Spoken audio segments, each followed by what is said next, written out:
घरों में चांदी तो होती ही है ना? गहने, सिक्के, कुछ न कुछ तो होता ही है। तो अब सुनिए, रिजर्व बैंक ऑफ इंडिया एक ऐसा नया नियम लाया है जो इस चांदी की ताकत को कई गुना बढ़ाने वाला है। आज हम इसी बड़े बदलाव पर बात करेंगे और समझेंगे कि चांदी पर लोन लेने का पूरा खेल अब कैसे बदलने वाला है। तो जरा सोचिए, वो चांदी जो अब तक लॉकर में बंद थी, वो सिर्फ एक कीमती चीज नहीं रही। अब वो एक पावरफुल फाइनेंशियल टूल बन गई है। आरबीआई के नए नियमों की वजह से ये अब पहले से कई ज्यादा काम की चीज है। तो सवाल सीधा सा है, आखिर बदला क्या है और इससे आम लोगों को क्या फायदा मिलने वाला है? चलिए इसी को समझते हैं। देखिए, जो सबसे बड़ा बदलाव आया है वो है स्टैंडर्डाइजेशन। मतलब अब सब कुछ एक नियम के तहत होगा। अब तक क्या था कि चांदी पर लोन के लिए कोई सेट पक्के नियम नहीं थे। हर कोई अपने हिसाब से काम कर रहा था। लेकिन अब आरबीआई ने एक प्रॉपर फ्रेमवर्क बना दिया है जो पूरे देश में हर जगह एक जैसा लागू होगा। हाँ, इसका ऑफिशियल नाम थोड़ा लंबा है, lending against gold and silver collateral directions 2025।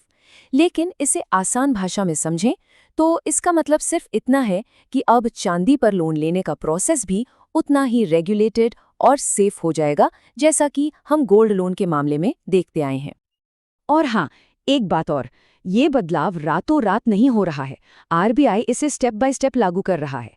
देखिए, जून 2025 में तो ये निर्देश आ गए, फिर 1 अक्टूबर 2025 से इसके जो मेन प्रोविजंस हैं वो लागू हो जाएंगे, और आखिर में 1 अप्रैल 2026 तक हर बैंक, हर लेंडर को इन सभी नियमों को पूरी तरह से मानना ही होगा। अब सवाल ये उठता है कि आरबीआई को अचानक ये सब करने की जरूरत क्यों पड़ी? मतलब इतने सालों से जो सिस्टम चल रहा था, उसे बदलने के पीछे आखिर क्या वजह है? चलिए थोड़ा इसके पीछे की सोच को समझते हैं। देखिए, इसके पीछे मोटे तौर पर 3 बड़ी वजह हैं। पहली है फाइनेंशियल इंक्लूजन, मतलब उन लोगों तक बैंकिंग को पहुंचाना, खासकर ग्रामीण इलाकों में जिनके पास सोना शायद न हो पर चांदी जरूर होती है। दूसरी वजह है नियमों को एक जैसा बनाना, जैसा हमने पहले बात की। और तीसरी और शायद सबसे जरूरी वजह है कंज्यूमर प्रोटेक्शन, यानी लोन लेने वालों के हितों की रक्षा करना। इन 3 वजहों के साथ साथ मार्केट के हालात भी एक बड़ा फैक्टर है। आपने भी देखा होगा, चांदी की कीमतें काफ़ी बढ़ गई हैं, तो अब ये एक बहुत ही वैल्यूएबल एसेट बन चुकी है। और इसका एक और फायदा है, खासतौर पर छोटे बिजनेस के लिए, जैसे कि ज्वेलर्स। अब वो अपनी चांदी को गिरवी रखकर आसानी से वर्किंग कैपिटल जुटा पाएंगे। तो चलिए थ्योरी से हटकर अब सीधे नंबर्स और नियमों की बात करते हैं। मतलब वो बातें जो लोन लेने वाले के लिए सबसे ज्यादा मायने रखती हैं। ये इस पूरी चर्चा का सबसे प्रैक्टिकल हिस्सा है। तो सबसे पहले एक टर्म को समझना बहुत जरूरी है, LTV। इसका फुल फॉर्म है लोन टू वैल्यू। सुनने में थोड़ा टेक्निकल लगता है पर इसका मतलब बहुत सिंपल है। मान लीजिए आपकी चांदी की कीमत 100 रुपये लगाई गई, तो LTV ये तय करेगा कि आपको उन 100 रुपये पर कितने रुपए का लोन मिल सकता है। तो अब आते हैं सबसे जरूरी सवाल पर, लोन मिलेगा कितना? आरबीआई ने इसके लिए अलग अलग स्लैब बनाए हैं। अगर लोन अमाउंट 2.5 लाख रुपए तक है तो चांदी की वैल्यू का 85% तक लोन मिल सकता है।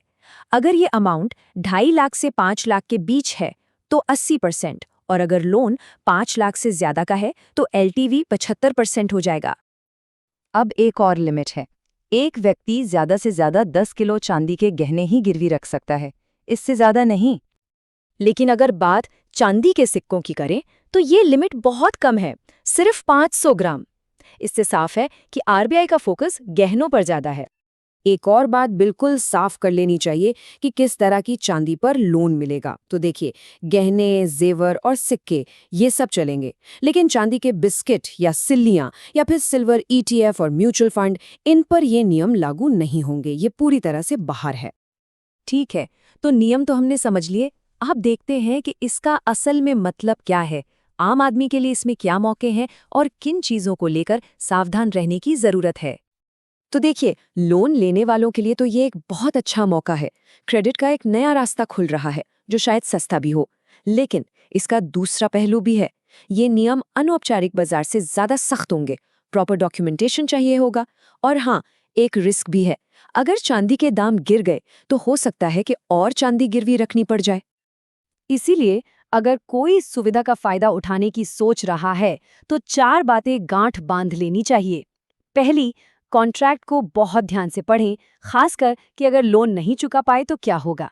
दूसरी, ये समझें कि वैल्यू सिर्फ चांदी की लगेगी, मेकिंग चार्ज या नक्की नहीं। तीसरी, कीमत गिरने के रिस्क को समझें।